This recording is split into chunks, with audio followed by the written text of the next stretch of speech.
Senator Thorp. Thank you, Mr Acting Deputy President.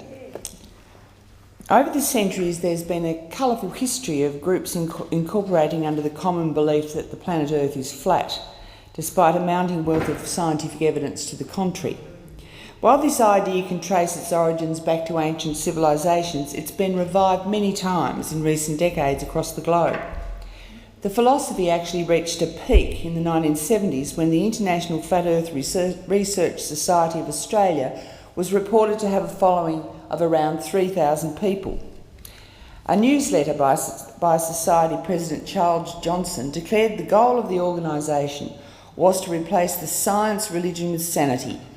He contended that science is nothing more than a weird, way-out, occult concoction of gibberish, theology, and that scientists are the same old gang of witch doctors, sorcerers, and tellers of tales. Even today, in the age of Google Maps and satellite tracking, the Flat Earth cause continues from a base in California and boasts around 420 members. For those interested, it has an active internet presence at theflatearthsociety.org. While flat earth theories and the like provide a rich scene for ridicule in internet memes and weird and wacky columns for slow news days, they are generally regarded as harmless, if unconventional additions to the world of ideas. We've come to accept that, regardless of how hefty the weight of evidence at their disposal, some people will always cling to curious, if not completely absurd, beliefs. However, this phenomenon can result in more sinister outcomes if these same people are invested with the power to use their strange thoughts as the basis of public policy. In the area of climate change, I fear that some of these people are our nation's elected representatives and that some of their unfounded beliefs form the foundation of bills like the one we have before us today. Of course, most members of this coalition government will tell you that there's no question that they believe in climate change and that their commitment to combat it is sincere. They would assert that they agree with the 97% of scientists who say climate change represents a very real and present danger to the planet and the quality of our life on it. But the truth is we hear a lot of words in this place, Mr Acting Deputy President, and Australians aren't foolish. Australians understand that the only way to judge elected representatives is not on professionally crafted rhetoric, but on actions. And therein we have the rub. Perhaps we can forgive the Prime Minister for misspeaking when he put on the public record his belief that, quote, climate change is crap during the now infamous interview in The Australian. After all, we can't forget that the Prime Minister himself has cautioned us not to believe everything he says in the heat of a discussion, and we should only take heed of his prepared scripted remarks. So maybe in this case Mr Abbott got carried away with political point scoring. It certainly wouldn't be the first time he's let political convenience come before the truth. After all, the Prime Minister has also said in the past that it makes sense to have an ETS, and I quote, to take precautions against significant risks. So it's difficult to determine, Mr Acting Deputy President, what he actually believes. But before we give the Prime Minister the benefit of the doubt, we need to ask ourselves a few questions. Firstly, would a government that truly believed in climate change make one of its first priorities in power to abolish the Climate Commission, which was established to provide the nation with vital information on the effects of and potential solutions to global warming? And would a government that is truly committed to reversing climate change turn its back on the United Nations Climate Change Conference, which contributed to Australia winning the 2013 Colossal Fossil Award from the Climate Action Network? And would a government that accepts the serious risks that face the globe if we don't act on climate change attempt to abolish the Clean Energy Finance Corporation? This body, as has been said here previously, has leveraged an impressive $1.5 billion worth of private sector investment in clean energy projects, and in doing so has cut 3.9 million tonnes of damaging carbon from our atmosphere.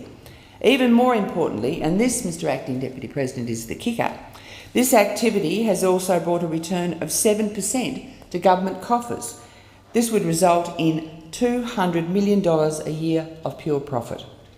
But despite all common sense and indeed fiscal responsibility, the government persists in its bloody-minded plan to shut down this important body. And finally, we need to ask whether a government that is honest about its intention to cut carbon output, replace the most universally accepted mechanism of pricing carbon with a direct action scheme that has been recognised as a dud by policymakers, scientists and economists alike.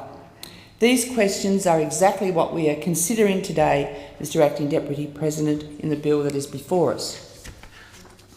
We also need to consider this policy of direct action, and for the benefit of the Hansard, I'll point out that I place this word policy in inverted commas, because what the government has given us to date barely qualifies for this description.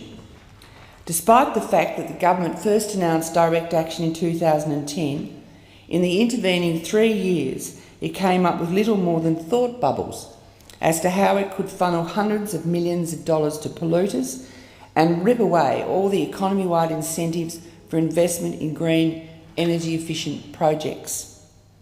In order to cover up this lack of policy, Mr Hunt tried to slip out a vague, undetailed green paper on the Friday afternoon before Christmas. Presumably, he hoped it would fly under the media radar and public scrutiny could be avoided. Currently, I serve as the chair of the Senate Environment and Communications Reference Committee, which has been charged with considering the impacts of the government's direct action policy. The inquiry has received more than 100 submissions from across the country, and the overwhelming message we're getting is that the direct action plan is simply not up to the task, it's expensive, riddled with design problems, and won't come close to meeting Australia's carbon emission reduction targets. In fact, the committee is yet to hear evidence from one single witness who is willing to support direction as an effective or appropriate standalone solution to address climate change. Mr Acting Deputy President, to meet our commitment of reducing Australians' carbon output by 5% by 2020, the government has allocated $1.55 billion over 3 years. But modelling by SKM-WMA and Monash University has shown that this falls $4 billion short of what will be needed.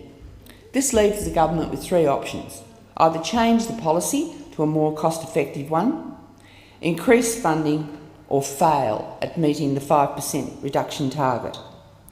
The government has been very clear that they will not change the policy, and even clearer that there will be not any more money on the table.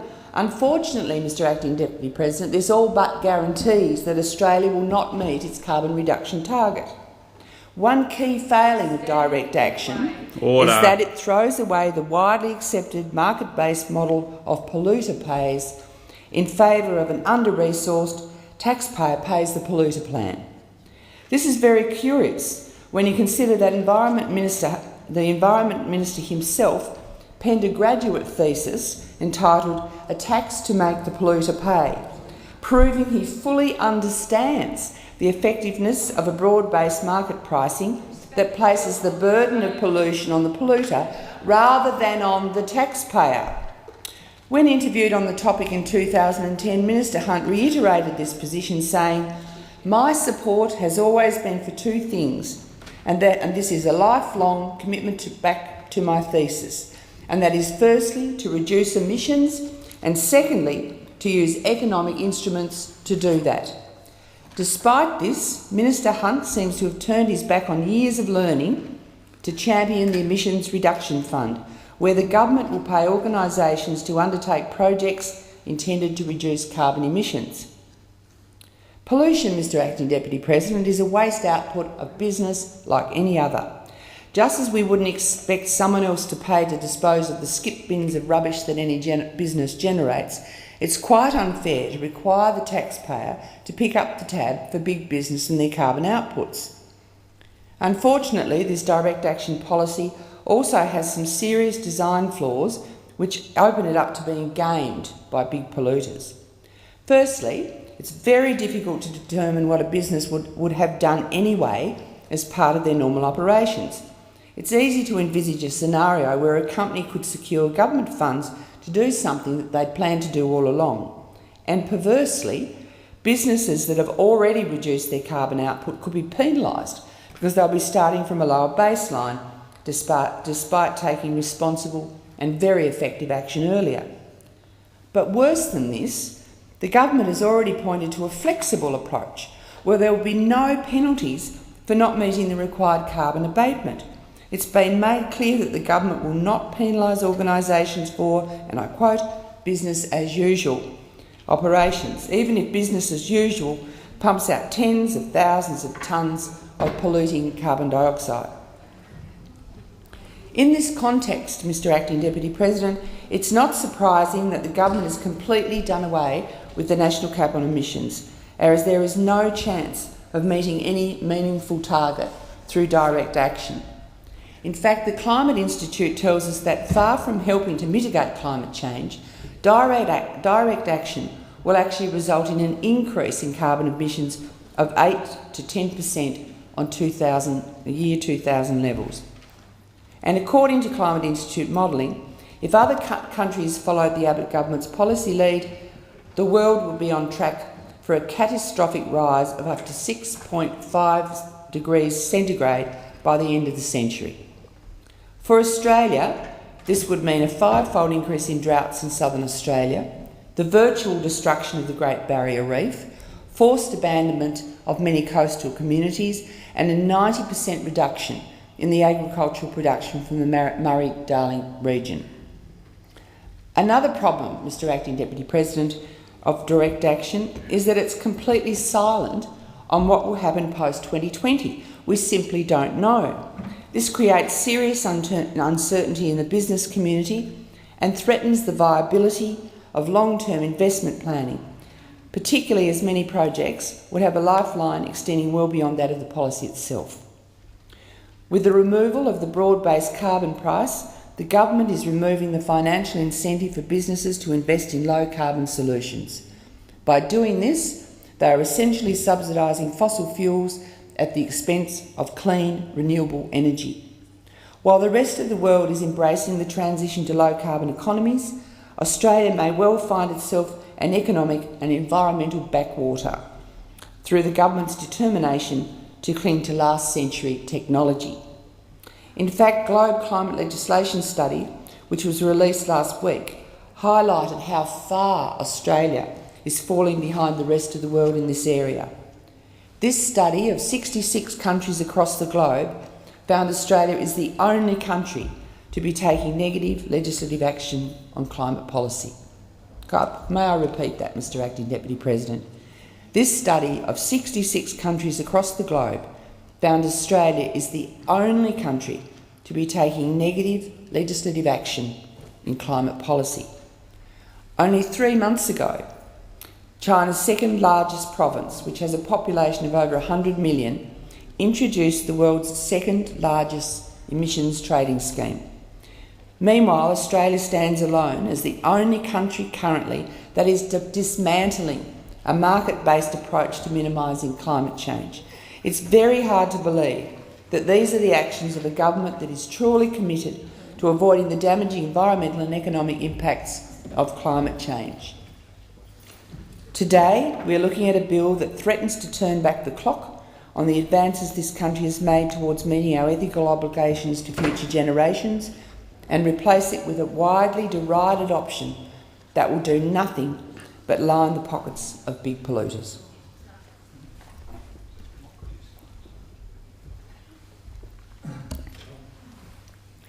And this is a bill that, if passed, will undoubtedly set us on a reckless path and abrogate our responsibility to protect the planet from the potentially devastating impacts of climate change. Well, I refuse to stand with this government on the wrong side of history.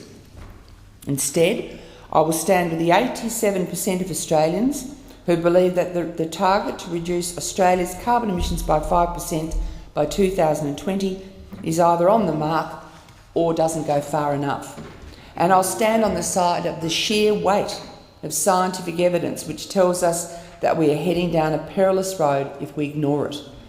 This is why I refuse to support this bill, Mr Acting Deputy President. Instead, I support replacing the carbon tax with an emissions trading scheme which would help us to fulfil our responsibility to the international community and generations to come. It's important to point out at this stage that the current government has long engaged in irresponsible myth-making about carbon pricing. Despite the Prime Minister's rantings about the carbon tax in recent years, it did not take a wrecking ball to the economy. In fact, the economic impact of the carbon tax was determined by experts to be less than 0.7%. And even though we had a carbon tax, the economy continued to grow, jobs continued to be created, and we registered an impressive growth in national wealth.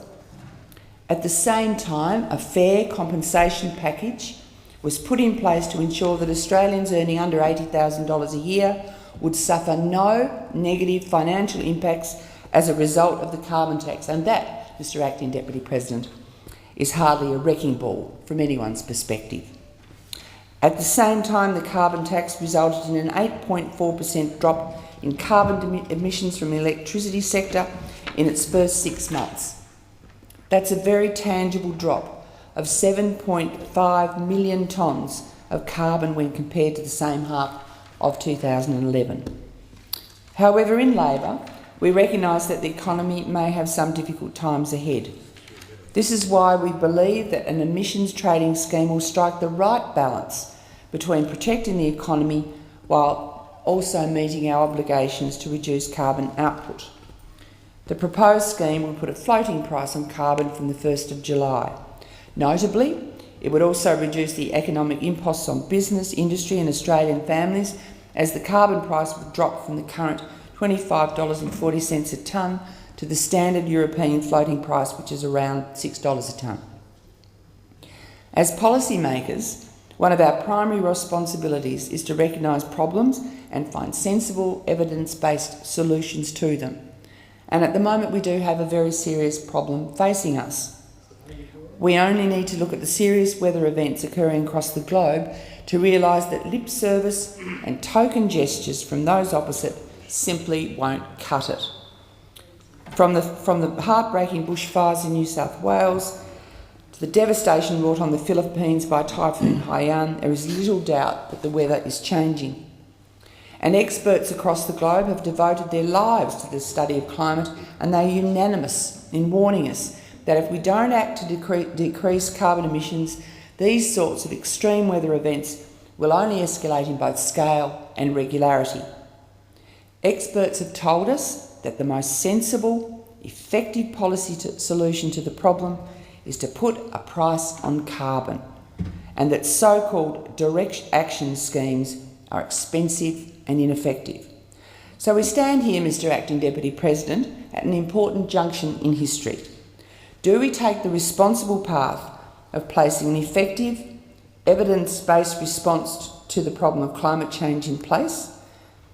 I've worked closely with people on both sides of this place, and I have to say that there are many on the other side that I believe to be rational, intelligent and ethical. I know where I stand on this, and I urge these more sensible members of the government to lobby their short-sighted leader to reconsider this regressive, irresponsible action so future generations don't have to pay the price for their flat earth type thinking.